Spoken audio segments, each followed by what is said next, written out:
49 News at 10. Good evening, I'm Jana Corey. And I'm Matt Brennan. Thanks for joining us.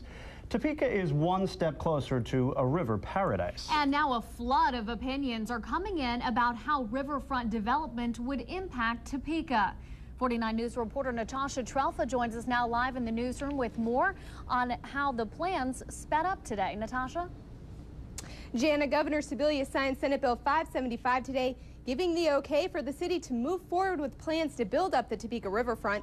I spoke with those for and against the development about what that would mean for the city.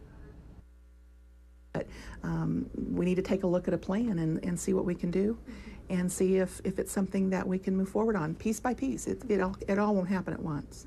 Christy Caldwell with the Topeka Chamber of Commerce says even though it's a long ways down the road, Topeka is on its way to riverside fun. But some city council members say building up the riverfront would put too many irons in the fire. We need to try to complete the things that we're in process of doing right now before we take on too much. City Councilman Brett Blackburn says he's not against building the riverfront, but he is concerned that if the city fails to get private investors, taxpayers will be saddled with the cost. That's an expense Blackburn and Topeka business owners say their wallets can't handle. To me, it's just a big waste of money. They have 10 tons of things in this city that need done more than more entertainment. I mean, they've let everything go to Wanamaker to begin with. City of Topeka is drying up. But some feel building up the river area will bring more people to Topeka and give the city a much-needed facelift. I think it's great. I think we need something like that in Topeka. I don't know, it just adds something more to it because we're getting a lot of people that doesn't want to live here. Well, the Chamber of Commerce is turning to other cities who have built successful riverfront projects for advice, like Oklahoma City and Omaha. Some worry that the Topeka riverfront project might have the same fate as its neighboring city to the east. Lawrence, you know, they thought one of their end-all get-alls was going to be the new riverfront mall. Well, of course, now that's all pretty much offices. They don't have the riverfront shopping and everything they did. You know, it was a great idea, but it really didn't tie. And Blackburn says he wants to see the city grow, but he says it needs to happen in baby steps. We get, our eyes get real big, wide, and we hear these things and we want to do all these wonderful things. But, you know, I think what's more realistic is trying to figure out what we have, you know, what goals are attainable. And now, planning for this project is still in the very early stages. Some possibilities for the area range from walking trails and parks to dining, shopping, and other entertainment industries. Live in the newsroom, Natasha Trelfa, 49 News. All right, thank you, Natasha. Another lovely day. Jana, did you get outside there today? I did. Spend some time outside this afternoon, and tonight it's still warm out there. Just lovely. It really is beautiful, but apparently we have to brace for some storms ahead. We want to check in with Chief Meteorologist Matt Miller, and are we still talking about tomorrow afternoon? Yeah, tomorrow afternoon and evening looks like we're bracing for a pretty major severe weather outbreak across the region as we head into the late afternoon and evening hours. A very impressive setup. In the last 30 minutes, we've gotten new computer model information coming in, and it's looking a little bit more ominous for late tomorrow afternoon and evening. We'll give you some of those details in just a moment. Right now, we're looking at Titan Doppler 49. One storm that blew up across northern Shawnee County has lifted up toward the Atchison area and just west of Atchison, and it's really fallen apart. These are leading disturbances that are coming through, producing some precipitation. Tomorrow is the main event for this storm system as a dry line and cold front come together and push across the middle of the state. The computer models are indicating it won't rapidly push across, which means it's going to give more time for storms to develop across central and eastern Kansas, mainly eastern Kansas. So most of our region, with this in mind, has been placed in what is called a moderate risk area from the Storm Prediction Center. You see that in yellow. Slight risk area includes our western counties. We'll take a little closer look here. Again, what we're talking about is not a slight chance of storms developing. It's a slight risk that in any given location to the west that there will be some severe weather. A moderate risk of severe weather includes Topeka, Lawrence, Hiawatha, up toward Marysville, and fairly close to the Manhattan and Emporia areas as well. Hail and high winds, the primary threats. What the newest computer model information is indicating, though, we cannot rule out tornadoes, and perhaps the system's a little bit more configured for at least a few tornadoes tomorrow as a part of this overall system. Again, the worst weather will still be east of us over into Missouri as the storms really have time to develop. Tonight, mainly dry, a few showers of storms around, lows only around 60. South winds of 10 to 20 go up to 30 to maybe 40 miles per hour ahead of the system tomorrow. And then as everything develops, we could be in for a major severe weather day tomorrow. We'll have more details coming up in just a few minutes. Thank you, Matt. New at 10 tonight, an outbreak of mumps in Kansas has officials worried about a connection to an epidemic in another state. Douglas County health officials are looking into the spike that now totals 11 cases. Now compare that to 17 cases total for a 10-year period from 1994 to 2004. Now health workers are trying to determine if the Kansas cases are connected to the mumps outbreak in Iowa that has reached 245 cases. Also new at 10, a semi rolled over in Shawnee County, sending 2 people to the hospital. Police blocked off a section of Highway 24 earlier tonight while debris from the accident was cleaned up. The semi rolled near the Oakland Park Expressway when it failed to go around a sharp curve in the highway. Officers say drivers need to slow down when taking turns as sharp as this one. Well, obviously, when you come to a curve at the speed, you know, you're exiting from one highway onto another highway, and you got a pretty good curve here. You don't know what's around the corner. You want to slow down and take a little extra time to negotiate the curve since you can't see what's ahead of you. Officers say the passengers suffered only minor injuries. Police are still investigating to find out if driver error or a mechanical problem caused the accident. Topeka's police department is facing a shortage of reserve officers. Doug Hickman works for the 190th Air Refueling Wing at Forbes Field during the day, but at night he serves as a reserve officer. The Reserve Officer program has been in place for more than 50 years, but is now at only half of its normal strength at 13. Reserve officers have the same duties as regular officers, but they volunteer their time. When we come out to help them, we are assisting them. Take some of their workload off of them. It gives them an extra back. Maybe it gives them an extra break for their lunches, their dinners, whatever they need. Reserve officers go through 300 hours of training and face a rigorous selection process. For more information about becoming a reserve officer, you can visit our website at 49abcnews.com. Tonight, state officials are setting their sights on regulation as they expect thousands to apply for concealed weapons permits. The conceal and carry bill became law in Kansas last month. Today, Attorney General Phil Klein met with members of a task force assigned to the issue. They're drafting regulations for the new law and outlining the licensing process to carry concealed weapons. People can begin applying for those licenses in July.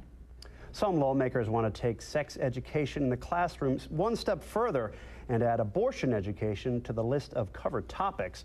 A bill working its way through the State House requires lessons on abortion to be added to the sex ed curriculum. This includes fetal development and details of the abortion procedure. Supporters say students should know all the facts, but others say it's just too much. There certainly is nothing wrong with letting them know if you do become pregnant, this is what the child looks like. These are the different facts about the child's development. One quick look at it would tell you that this is nothing that parents really want. It wasn't good sex education. The House passed the bill last Friday. The Senate will likely pick it up when they return for the veto session in late April. Next time you plan on testing your luck at Harrah's Casino in Jackson County, get ready for a test of your patience. 49 News. In the last 6 years, there have been more than 50 accidents at this intersection of 150th Road and US 75. The turnoff point for Harrah's Prairie Band Casino in Jackson County. We've seen quite a few accidents that have happened here, crashes that have occurred when people have pulled out into not leaving enough gap. That's why an overpass is being built to minimize the risk of future accidents by eliminating the need to cross the fast-moving highway. Anytime that we can come in and build an interchange, which is a much safer way to have people get on and off of a freeway, and then also close down some corresponding access points along the way, that's just going to make the road safer because it takes out those conflict points. Starting next week, 150th Road will be shut down Monday through Thursday, sunup through sundown. The closure will last for about 3 weeks while construction crews complete the beginning phases of the $11 million project. And if in fact you are intending on visiting the casino during the construction hours, those who work over at Harrah's say that the detours won't be that much of an inconvenience. Detour, it's only about a 3 to 5 minute drive. It keeps our customers on paved roads all the way to the casino, so we really anticipate that it'll be a minimum impact. Plus, 150th Road will remain open Friday through Sunday when the casino is at its busiest. But while the closure is in effect, casino goers will have to make the turn onto 158th instead of 150th. In Jackson County, Craig Gold, 49 News. And that project is expected to wrap up in November. Well, get ready to reach for your raincoat and your umbrella. That's right. The storms are a-brewing. Take a look outside on our Topeka Skycam. Chief Meteorologist Matt Miller will pinpoint when the storms will strike next. 49 News with the 49 News team. Jana Corey, Matt Brennan, Chief Meteorologist Matt Miller, and Sports Director Nick Griffith. 49 News at 10.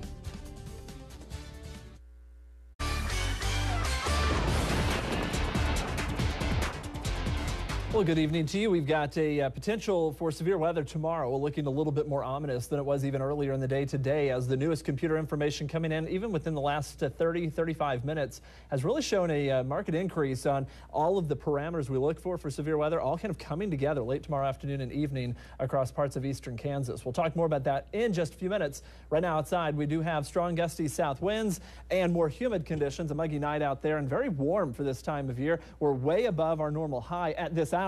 So we're looking at very warm conditions. Titan Doppler 49 is all dry across the area. We're scanning the entire eastern 2/3 of Kansas, and really no precipitation other than that little shower up in Atchison County that's falling apart, and one lone little shower east of Kansas City. As far as what we looked at today, high temperatures 89 in Garden City, 81 in Topeka, 82 in Emporia, as well as in Salina, 81 and 47 the official numbers from Billard Airport, 63 and 40 the normals, and again we're way above that 63 even right now with those strong southerly winds still at 13 miles per hour, 17 miles per hour in Emporia, and a 15 mile per hour breeze in Concordia, holding temperatures up into the low 70s, although a little bit cooler up around Hiawatha and St. Joseph, low to mid 60s right now. What we've got statewide is a large area over 70 degrees. Again, thanks in part to some clouds and south winds, as well as the middle of the state seeing a lot, I should say middle and eastern sides of the state, seeing a lot of moisture returning to the area. Notice the dew points, 57 in Hays, 60 in Salina, 57 in Topeka, and some mid 60s across Oklahoma should try to work their way in. The computer models are indicating this cold front dry line combination. A lot of times we'll talk about one or the two. These are merging together over the middle of the state and pushing through the eastern side of the states late tomorrow. That arrival time is being pushed off a little bit later. Why that's important for us is there'll be enough time now for these thunderstorms to develop as they move on into the region, and especially western areas where we were thinking the severe weather threat was very low. Now a moderate threat with the greatest threat off to the east. Again, we'll talk about this in detail again tomorrow morning on Good Morning Kansas. Be sure to wake up and watch for that, because there's a lot of new information that'll come in overnight right before this event unfolds during the day. Showers have been breaking across the mountains, and notice areas of snow developing. That is that cold core to this low pressure system, an indication of just how cold it is. And here's a look at it on our jet stream flow. Here's the higher winds coming in. Watch as this system moves right into Kansas during the day tomorrow. That's going to provide the energy. What else we'll have at the surface? Again, dry line and cold front merge across Kansas and push their way eastward. Low is to our north, and that's going to allow for a south or southeast wind at the surface, and those south winds aloft cross each other. Gives the chance for storms to rotate. That's a big concern for tomorrow. Storms developing along the eastern half of the state and working their way into Missouri in an area that has already been outlined as a moderate risk area, slight risk to the west. This is, again, the early indications. The Storm Prediction Center will look at all the new information, and potential for an upgrade, especially points to the east to a high risk, is at least there. We're going to be watching this. There's one negative factor to all of this, and there's the suppressing layer that may stop some of these storms from forming for a while. But once they break through that, very violent thunderstorms will be possible, especially in the eastern half of the area tomorrow. Hail, high winds, and tornadoes, all a risk for tomorrow. Now, here's the thing. It will be isolated in nature. The bottom line for all of this for late tomorrow is again, most of the threats are in place that we look for. They may have that difficult time breaking through that capping that we'll have where that'll suppress some of the storms. The ones that do form will be discrete, meaning they can completely function on their own, not a squall line, but individualized storms, and the overall severe weather threat because of all that does appear a little bit more impressive than it did as much as just a few hours ago. So we're looking at what looks like a little higher risk going into the day tomorrow. Low 60s in the morning, a very warm start to the day. We'll warm up into the upper 70s and low 80s. Storms will start breaking out during the afternoon and early evening, and then push away during the night. We'll look for possibly another round wrapping back around the backside of the system and some colder air on Friday. Notice the temperatures, 40s, 50s, and maybe up into the 60s, and any storms that form on Friday could bring us some hail. So for tomorrow, 81 degrees for Council Grove, strong gusty southwest winds. To the west, a slight chance of storms, windy in Manhattan, 81. Again, the farther east Washington 82 degrees, and Oskaloosa 80. Those afternoon storms, hail, high winds, and the potential for some tornadoes. And then on Friday, we'll look for more of a potential for just hail on any storms that form, and then drier, cooler weather for the weekend. It's going to be windy for the next 2 days. The risk tomorrow afternoon and evening is appearing to be a little bit more great. I think we'll have, at the very least, a lot of storms producing severe weather. The individual nature means some areas will miss out entirely, but the risk for a lot of storms is certainly going to be there, and could be violent storms late tomorrow. We'll keep you posted. All right, thank you.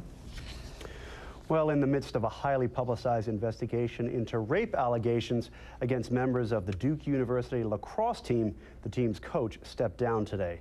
Coach Mike Pressler's resignation comes after the unsealing of a search warrant. It details an email allegedly sent by a player in which he threatens to kill strippers and skin them. An exotic dancer claims she was raped by 3 members of the team at an off-campus house party last month. Investigators are awaiting the results of DNA tests of players. Duke's president has canceled the team's season. Last year, the team appeared in the NCAA National Championship game. A tape from the cockpit of a plane that crashed on 9/11 will help decide whether al-Qaeda conspirator Zacarias Moussaoui will die. The tape comes from Flight 93 that crashed in Pennsylvania. It will be played for the first time in public as part of Moussaoui's sentencing trial. Jurors will decide whether he deserves death or life in prison for his role in 9/11.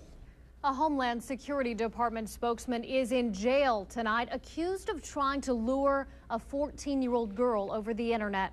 Brian Doyle had a court hearing in Washington today after being arrested Tuesday night. Police say Doyle sent pornographic material and explicit messages to an undercover agent posing as a 14-year-old girl. Friends and family say they are shocked about his arrest. I can't believe that. He really was a fine, upstanding man, everything I knew about him. Department officials say Doyle is on unpaid leave and has had his security clearance, employee badge, and facility access suspended. Federal aviation officials today asked Congress to intervene in a bitter contract dispute with the nation's 14,000 air traffic controllers. The head of the Federal Aviation Administration says final offers were exchanged last night, but the parties are too far apart on pay. Congress has 60 days to get involved. If not, the FAA will set its last and best contract offer. Union officials say that would cause a wave of retirements. Still to come, a local basketball player is on her way to the WNBA. Find out who later in sports. Plus, when these people should be grabbing some Z's, they're reaching for Twinkies and Oreos. Coming up, we have more on this nocturnal noshing. Stay with us.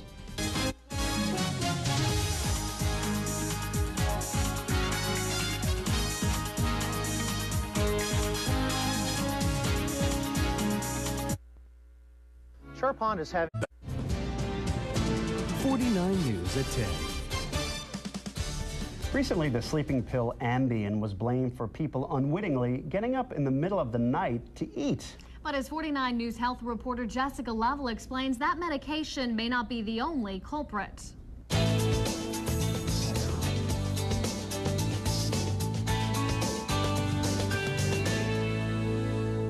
Bill Leditor says he used to get up 2 to 3 times a night to snack in his sleep. In the morning, I would go to the sink and find out that I had eaten ice cream or something and really didn't have a recollection of it. Though his weight stayed pretty much the same, the lack of Z's left him exhausted.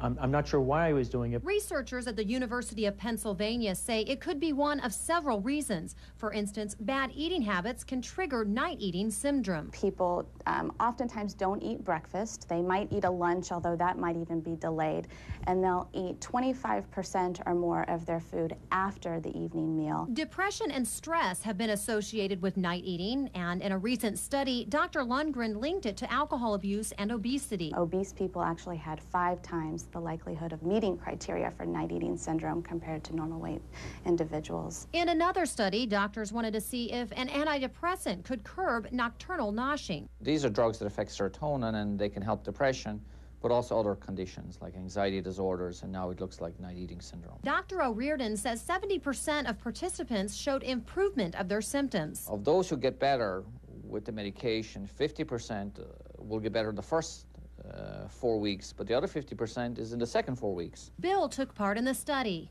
I sleep much better now than I did then. I now sleep straight through pretty much from about 11 till 7 in the morning. As for night eating, he's no longer losing sleep over it. Jessica Lovell, 49 News. Between 1% and 2% of Americans have night eating syndrome. Some doctors are using the medication Zoloft to treat patients with the disorder. Tonight, a man who sued the maker of Vioxx is awarded $4.5 million.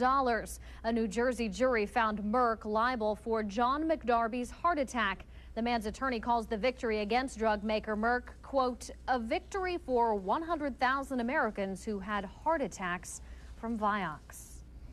Well, coming up, a Washburn basketball star is taking her game to the next level. Find out who. Also ahead, line them up. Heartland Park gives the green light on their drag racing season. What racers are burning rubber tonight? Sports is next.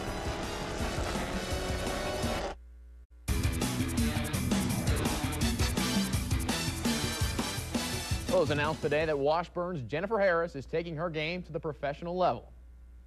With the 21st pick of the 2006 WNBA draft, the Chicago Sky selects Jennifer Harris from Washburn University. See it there. Today's WNBA draft, the Chicago Sky selected Harris as the 20th overall pick in round number 2, a Washburn transfer from Trinity Valley Community College in Texas back in 2004. New Jersey native led the Lady Blues to a national championship in 2005, not to mention a national record 51 straight wins. The 5'10 guard finished her collegiate career with the top scoring average in Washburn history, 22.3 points per in 69 games. She's the first ever player in conference history to be selected to the WNBA. She's one of only 4 other non-D1 players to be drafted today, which makes it all the more special for Harris and her proud supporters at Washburn U. We try to tell kids when they come in here that they're going to get a Division I experience, and they're going to play against great players, and they're going to play in a tough league. It's going to still give them the opportunity to do what they want to do. And so she took advantage of what she was still doing, playing basketball. Made the most of it, used her options, and still was able to accomplish exactly what she wanted to do. Win a lot of games, be a part of a very good basketball team, help this program build where it is today, and to get her dream of playing in WNBA. Draft day not so good for KU star Crystal Kemp, the Topeka native. Despite being a pre-draft camp invitee, watched 3 rounds and 42 picks go off the board without her name being called. Kemp in her senior season led the Jayhawks in scoring and rebounding. In addition, she was a first-team All-Big 12 selection and led the Hawks to the 2nd round of the WNIT. Well, the Bob Huggins era at Kansas State is officially 13 days in, and in addition to some hot and heavy recruiting, Huggins is also in the process of assembling his coaching staff. The 52-year-old head coach named on Frank Martin and Delonte Hill as assistants today. Martin, a 21-year coaching veteran, comes from Cincinnati, where he worked with Huggins throughout the 2004-2005 season. Hill, meanwhile, has spent the last 3 years as an assistant at Charlotte. He spent time coaching the AAU ranks and is expected to be what Huggins calls a huge asset for recruiting. Speaking of recruiting, the Kansas City Royals went out and spent some $14.5 million this offseason to bring in some new talent. Now 2 games into the 2006 campaign and still very little payoff. Tigers-Royals back at it today from the K, and after 3 solo home runs for Detroit on Monday, they had the home run sticks out again today. Top of the 5th, Brandon Inge taking Joe Mays, the starter, deep. Solo shot to right center. Tigers lead at 4-0. Later that same inning, 1 man on. This time it's Ivan Rodriguez. Pudge, 5 for 5 today, 5 RBIs. This one a towering shot to center. Just like that, 6-0 Tigers. Bottom of the 7th, 10-0 Detroit. Pretty much the only highlight for the Royals on the afternoon. Emil Brown with a 2-run shot to deep left field. Just misses the fountains out there. That'll score Doug Minkiewicz. Royals down 10-2. Not a good day for Royals pitchers, to say the least. Tigers 5 home runs this afternoon. Detroit sweeps the 2-game set with a 14-3 win. All right, racing right along. Heartland Park dropped the green flag on their drag racing season this evening.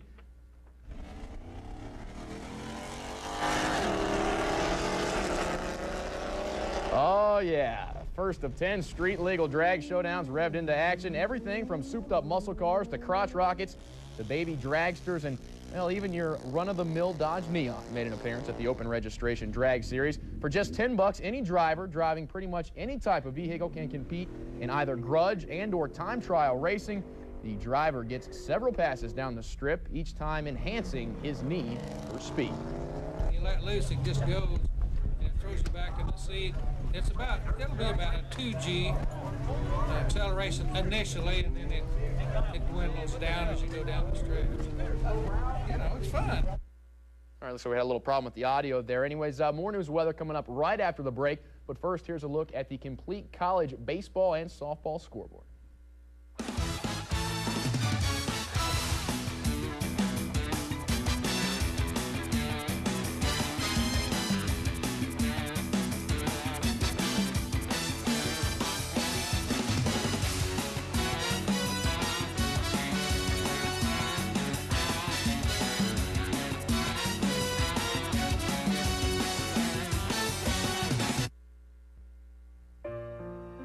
We made an appointment with Penwell Gable, and with the simplicity of one call, they helped us select a funeral plan that was right for us.